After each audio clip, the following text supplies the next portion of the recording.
What is up, guys? It's April 10th. I know it's been a while since the last video. I've been pretty busy. Just finished up on this Honda this morning. Probably should have taken some more video of that because that was a major pain in the butt. Just had to throw a new motor in it. The timing belt broke.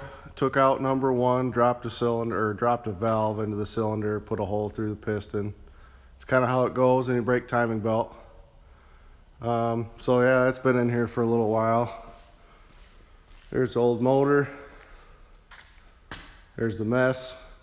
Be glad to get it out of here though. I think that's going to get picked up tonight. I haven't done much on the 52. Been busy. Got the Trans Am out of here. Got, like I said, finished up that van this morning. The only thing I have done is I put the drop spindle on this side and have not gotten around to doing the other side yet, but that's kind of how she sits. I think it's going to look pretty good. I want to put the spindle on the other side. I pull the front end off, and I've got the tranny. I want to bolt all that stuff up on the motor and start figuring out motor mounts on that. But it is, like I said, April 10th. It is 38 degrees, which unfortunately is the warmest weather we've had in a while, and it's just going to keep getting warmer this week. Just went by the marina, a couple boats in the water, a lot of work going on. So that kind of prompted me to get my button gear on this. I need to redo the bottom paint before it hits the water. So gotta start sanding. I just threw some 60 grit on and started sanding this here. I think that 60 will work pretty good. It's knocking everything down, and then it'll take a little bit more work, feather and stuff like that, but we'll get it all sanded down. This is 31 feet of bottom to paint and sand, so it's not really going to be very fun. I did recoat, or I planed down all the teak last winter and revarnished everything. It held up good most of the summer, and like it seemed like the last month the sun started working on it, so it's still in good shape. The wood anyway, I'll sand it back down and revarnish, but it shouldn't be near as bad as last year. So there's that teak, and then the bow pulpit that held up pretty good. I'm still gonna I'll buzz it down real quick and put more varnish on it. A couple other odds and ends that need to be done.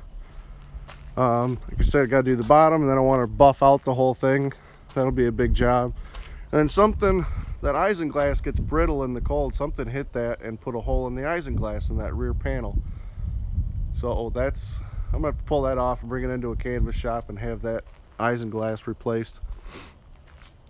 But yeah, that's what I'm doing today. I guess I'm sanding. I need to get one of those suction things to change the oil. I want to suck all the oil out of the top. A lot cleaner and easier that way. So all right, yeah, that's what I'm doing. We're sanding.